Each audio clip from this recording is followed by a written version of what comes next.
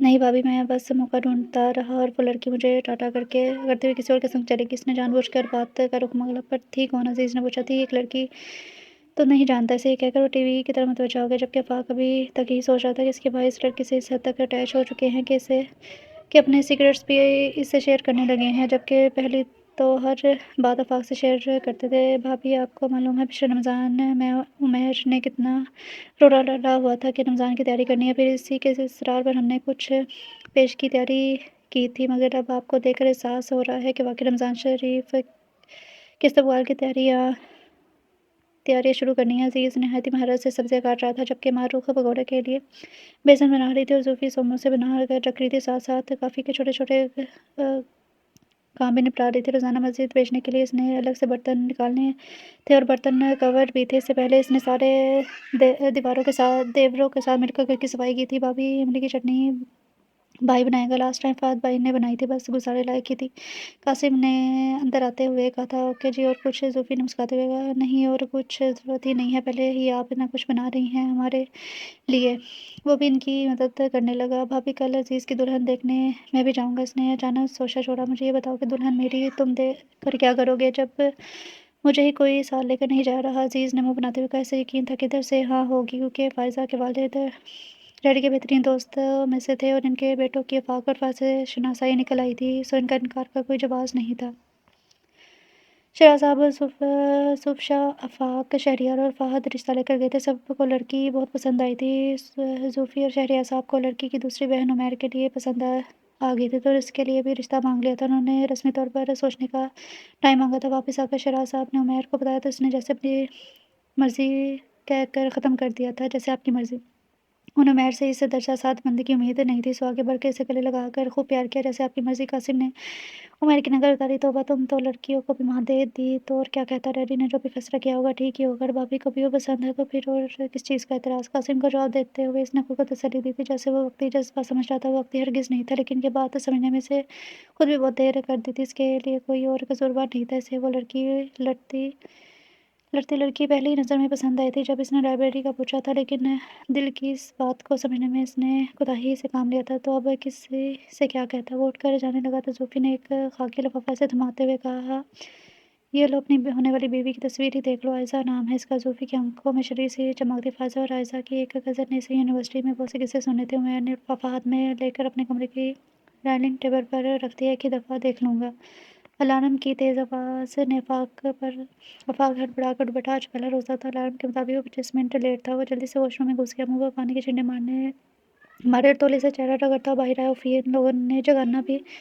ان لوگوں کو تو جگانا بھی عذاب ہے، آج پہلی ہی سحری لیٹ ہوگی۔ وہ باہر جانے لگا تو کسی چیز سے ٹھوکر لگی اور زوفی کے جوتے تھے۔ یکدم آفاق کا سویا ہوا دماغ جاگ گیا۔ اس نے اپنے بستر کی طرف دیکھا جہاں اس کے ساتھ کمرہ شیئر کرنے والا دوسرا وجود نہیں تھا۔ وہ اس کے منہ سے اطمینان بھری سانس نکلی اور ساتھ ہی اس نے بھی پچھلی رمضان والی پیریڈ یاد آ گیا۔ سحری بنانا، ساتھ بھائیوں کو جگانا، پھر برتن سمیٹنا، لیکن آج وہ خود کو بہت ہلکا پھلکا محسوس کر رہا تھا۔ اتنے میں دروازہ کھلا اور زوفی اندر داخل ہوئی، لیکن اسے جاگتا پا کر دروازے پر ہی رک گئی تھی۔ وہ آپ جلدی سے، آج سحری کے لیے بہت کم رہ گیا ہے، وہ کہہ کر واپس بھاگی تو اپنے بال ہاتھوں سے درست کرتا نیچے آ گیا۔ حیرت کا جھٹکا لگا جو سب ٹیبل پر موجود تھے، شہریار اور عزیز بھی، اور بالکل فریش موڈ میں۔ یہ وہ تھے جنہیں سحری سے 5 منٹ پہلے سحری کا خیال آتا تھا، اور آج سب لوگ موجود تھے۔ ارے واہ، آج تو بڑے بڑے لوگ بھی نظر آ رہے ہیں، وہ جو مردوں سے شر لگا کر سویا کرتے تھے۔ کرسی کی سیٹ پر بیٹھتے ہوئے آفاق بولا تو سب کے چہروں پر مسکراہٹ پھیل گئی۔ جب جگانے والے اتنے اچھے ہوں تو پھر شرط چھوڑنی پڑتی ہے۔ عزیز سے پراٹھے لاتی ہوئی زوفی کو دیکھ کر مسکرا کر بولا۔ آفاق کی نظریں بھی زوفی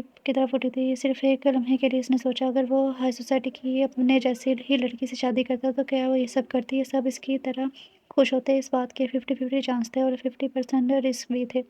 اگر اس گھر کی بڑی بہو ایسی ویسی آ جاتی تو ممی جاتے جاتے بھی میری زندگی بنا گئی تھی۔ اس نے مسکرا کر سوچا تھا ہم بھائی کیا بھابھی کو پہلی دفعہ دیکھ رہے ہیں؟ شہریار نے آفاقی آنکھوں کے سامنے ہاتھ لہرایا تو شہراز صاحب کے سامنے ایسی بات پہ وہ چھپ گیا تھا۔ شہراز صاحب کو بھی خوشگوار سے حیرت ہوئی، پھر خوشی بھی ہوئی، اور نہیں تو وہ اور کیا کہتا۔ اس نے تو اس کے بارے میں سوچا ہی پہلی دفعہ تھا۔ بھائی سحری کے لیے تھوڑا ہی ٹائم بچا ہے، یہ سوچ وچار پھر کر لیجیے گا، عزیز بولا تو وہ اپنے سامنے پڑے کھانے کی طرف متوجہ ہو گیا۔ عزیز کے سسرال والوں نے ہاں کر دی تھی۔ اب ان سب کا ارادہ آخری اشرے میں منگنی کرنے کا تھا، اور منگنی کرنے کا تھا۔ افطاری میں ابھی کچھ وقت تھا۔ عمیر، عزیز اور قاسم کی چھٹیاں تھیں۔ سب زوفی کے ساتھ روزانہ شاپنگ کے لیے جاتے تھے۔ تین دلہنوں کی شاپنگ کرنی تھی۔ بیچاری زوفی گھر اور بازار کے بیچوں گھن چکر بن کے رہ گئی تھی۔ معروف کا تو شاید اب رخصت ہو کر ہی آنے کا ارادہ تھا، ایک بھی چکر نہیں لگایا تھا اس نے رمضان میں۔ آج دلہنوں کے لیے منگنی کے جوڑے لینے تھے۔ اوہو، تم لوگوں کو بھی بس ایک ہی جیسی ہی چیز پسند آتی ہے، کم از کم کلر ہی مختلف لے لو۔ زوفی سے غلطی ہوگی کہ اس نے دونوں کو اپنی اپنی دلہن کے خود سے جوڑے پسند کرنے کا کہہ دیا تھا۔ اب دونوں کو ایک ہی جوڑا اور کلر پسند آیا تھا، اور زوفی نے اپنا سر پیٹ لیا تھا۔ بھابھی یہی کلر فائزہ کا فیوریٹ ہے نا؟ عزیز نے بتایا تو عمیر فوراً اپنی پسند سے درست دستبردار ہو گیا تھا۔ زوفی نے ویسا ہی جوڑا دوسرے کلر میں بھی لے لیا۔ کمبائن منگنی کے لیے ہال بک کروایا گیا تھا۔ افطاری کے بعد ذرا لیٹ فنکشن تھا۔ شادی کے بعد وہ آج پہلی دفعہ تیار ہوئی تھی، اسی گرین اور براؤن کلر کے خوبصورت سی نگینوں والے سوٹ میں۔ ہلکا پھلکا میک اپ اس نے فنکشن کے لحاظ سے کیا تھا۔ سائڈ سیمانگ نکال کے اس نے بالوں کو پیچھے کر کے کھلا چھوڑا تھا۔ اندر آتا آفاق ٹھٹک کر رک گیا تھا۔ اسے آج معلوم ہوا تھا کہ زوفی کے بال اتنے لمبے ہیں۔ اس کے اندر آتے ہی وہ باہر چلی گئی۔ ہر لحاظ سے مکمل ہے، پھر مجھے کس بات کا احساس کمتری ہے؟ پڑھی لکھی ہے، بات کرنے کا ڈھنگ آتا ہے، ہر بات میں موجود ہے، ہر بات اس میں موجود ہے جو اچھی شریک حیات میں ہونی چاہیے۔ پھر وہ کیا چاہیے مجھے؟ کس چیز کا انتظار ہے مجھے؟ اگر اس کی جگہ کوئی اور ہوتی تو جو یہ رویہ میں نے اس کے ساتھ اپنائے رکھا ہے، اس پر زمین آسمان نہیں کر دیتی، مگر یہ تو وہ سر پکڑ کر بیٹھ گیا تھا۔ رسم کے لیے دونوں دلہوں کو اسٹیج پر لایا گیا تھا، اور اسٹیج پر آ کر بت بن گئے تھے۔ ٹکر دونوں دلہنوں کو دیکھنے لگے۔ کیا بات ہے بچوں، آج یہیں پوری رات گزارنے کا پروگرام ہے؟ آفاق پیچھے سے آ کر بولا، ہو سکتے سے باہر مگر وہ دونوں ایک ساتھ بول رہے تھے۔ اپنی شکلیں دیکھی ہیں کبھی آئینے میں؟ شہریار نے کہا تھا جب تم دونوں ہو سکتے ہو تو یہ نہیں ہو سکتی، دوسرے پر پابندی ہے کیا؟ قاسم نے کہا تھا دونوں کھڑے سب لوگ بے اختیار کہہ لگانے میں مجبور ہو گئے، کیونکہ وہاں بیٹھی دونوں دلہنیں بالکل ایک جیسی تھی جیسے دونوں بھائی۔ یہ زوفی بھائی کی پلاننگ تھی، فہد نے کہا، لیکن یہ ایک مسئلہ ہے، اب کیسے پتہ چلے گا کہ فائزہ بھابھی کون سی اور عائزہ بھابھی کون سی؟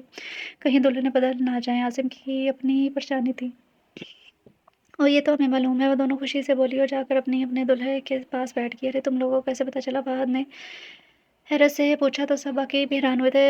زوفی بھابھی کی مہربانی سے ہم نے مل کر ہی اپنی پسند کی منگنی کے جوڑے لیے تھے، عزیز نے